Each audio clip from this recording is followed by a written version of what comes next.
Hello again. I just got a message suggesting that I do a video and talk about some of the questions that I've been getting asked on Tumblr lately since I haven't been able to answer as many because it's kind of hard to type out my answers because I really don't like to give people short responses, so I like to do as best as I can with them, and lately I guess I just haven't had the time to do any because I know if I gave someone a short response it wouldn't really be fair.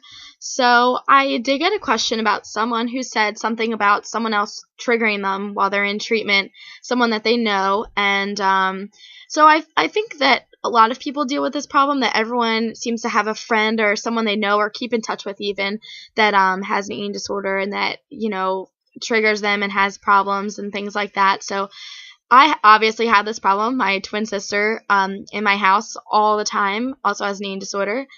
She has anorexia just like me, in case you guys didn't know that yet. So with me and Brooke, it was really difficult. Pretty much our lives were exactly the same. We would both relapse together. We would both get better together. And it was really destructive, honestly, because we would depend off of the other person all the time. And if the other person didn't feel like recovering that day, then the other person had just molded their mind into the other person's beliefs. Sorry if this is like confusing with the whole like other person thing. So my suggestion is, or what I did in my recovery to try and separate myself from Brooke, was to really just focus on yourself. The thing that really got to me was eating meals together. It was like really difficult when I had something that was challenging and different and things like that, and say she had something like a salad, or vice versa. I mean, I wasn't perfect in the beginning or anything either. So if I had a salad and she was eating a burger, I can only imagine how stressful that was, because I've been stuck in that situation as well. So in my, what I thought to myself was, how is what she eats going to affect me? If she sees me happy and healthy and feeling really great about recovery, if she sees the way that, my body is changing and the way that it looks healthy instead of sickly and not disgusting. If it looks like, instead of looking sickly and bony and things like that, I feel like it's more of an inspiration to them, even though you think sometimes that people kind of judge you, and the way that I felt like her eating disorder was winning, you know what I mean, and that my eating disorder was losing, and it made me feel so guilty inside. But the more that I just kept myself focused on myself, honestly, I did stay away from her a little bit because it was very hard in the beginning to be around her, while she wasn't really doing well and things like that. So I did do some level of separation, and on some terms I did get kind of angry with her and things like that, but then I realized that it wasn't worth the anger and it wasn't worth the being upset and everything like that. I just needed to focus on myself. And, say if you sit down with this person and you have a meal with them or something like that, or you need to, or that you need to have a snack when you're with that person and they're not having a snack, you really just have to focus on yourself and think to yourself, what that person's going to think when they see you happy and healthy, because I'm sure that they're going to be more than happy to see you happy and healthy and want to follow along your footsteps. So instead of bringing yourself down with that person, maybe just it keeps yourself more motivated to realize what you don't want. You don't want to be sad. You don't want to be in treatment forever. You don't want to be stuck in this situation forever. You want to get out of it and be happy and healthy, and you want to show other people what that feels like.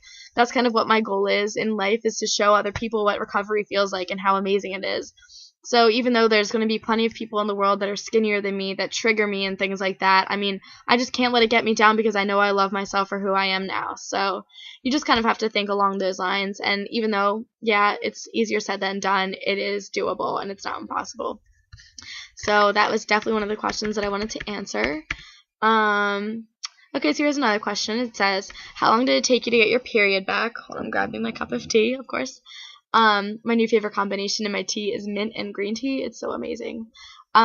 Anyway, so this question says, how long did it take you to get your period back? I'm basically fully recovered, except I still count my calories, at least 2,100 a day, and I still haven't got my period back. Every month I cut my knee and bleed on some pads, so my mom thinks I get my period. Oh, that's so sad. I'm really sorry to hear that you still don't have your period back. You might want to check your BMI. I'm not telling you to weigh yourself. I'm just maybe asking if you would ask someone else to weigh yourself, or go to your doctor and have yourself weighed to see what's going on with your weight. Because some people think that a certain weight is good for them, but it might not be what is really necessary or recommended for you, because it's really easy to stick yourself to a weight set point and things like that. But I honestly had to go over what I thought would be my set point, and it was uncomfortable in the beginning, but then I did get my period and I was happier than ever. That picture is actually amazing, and it's still getting reblogged on Tumblr, which makes me so happy. But in my opinion, I would increase your fat intake. Have things like nuts, peanut butter, oil, avocado, things like that. Eating a lot of fats really helped me get my period back. Try to stay sedentary. Don't exercise, because that's possibly the worst thing you could do while trying to get your period back. And I would definitely get your weight checked by somebody, and make sure that you're in the right BMI range to get your period back. And if none of that works, I would definitely just go to your doctor and make sure you don't have any permanent problems or things like that. It takes a very long time to get permanent problems, but you might want to check, because I'm not really sure. So definitely increase your fat intake and things like that. And I would, just on a side note, maybe not count calories forever, because I know that can be really restrictive. And if you're used to eating a 2100 calorie diet, then maybe you should be able to judge by now, kind of like the size of your meals and things like that. So I would maybe refrain from counting calories forever, because I just feel like it can be really restrictive, and you deserve to take yourself away from that. And it's a waste of your time having to try and count up your calories and things like that. So just make sure you're fueling yourself for your day, and that should be good. And good luck with getting your period back. So if you increase your fat intake and you don't exercise, wait about a week or two, but I would definitely check after that with your doctor to see. And I would come clean with your mom. I mean, it's really important to be honest with people in recovery, so that they know where your standpoint is and they can always help you. So I'm sure if you let her know, that she'll be supportive. And if not, schedule yourself a doctor's appointment and just let your mom know that you want to go to the doctor's, and have the doctor say something to you about, if you're in the right set range or not. All right, so next question. And congratulations to the person who messaged me and said that they did get their period. That's super awesome. I'm really proud of you, and it's such a great feeling. I mean, no, it's not always great when you start to get the cramps and things like that, but it feels good at first, because you know that you're healthy. This one says, hi, first off, I just want to say thank you for being such an inspiration and influence in my recovery. Also, I wanted to ask, I've been feeling awfully full lately on 2200-2500, and I'm constantly bloated, as well with swollen thighs, and I feel like an alien. I can't even wear jeans because my stomach, and I refuse to relapse. Good job, girl. I upped to 3,000 calories a few days ago, and I only feel a little bit better. Did you experience this, and when did it go away? I'm also at a healthy weight, I think. I don't weigh myself anymore. Thank you so much. Okay, congratulations for not weighing yourself and everything. That's amazing, because I know that can be super triggering, especially while upping your calories and things like that, and just trying to get back to a normal lifestyle. I mean, I don't know anyone that, constantly constantly weighs themselves, so I'm super proud of you for that.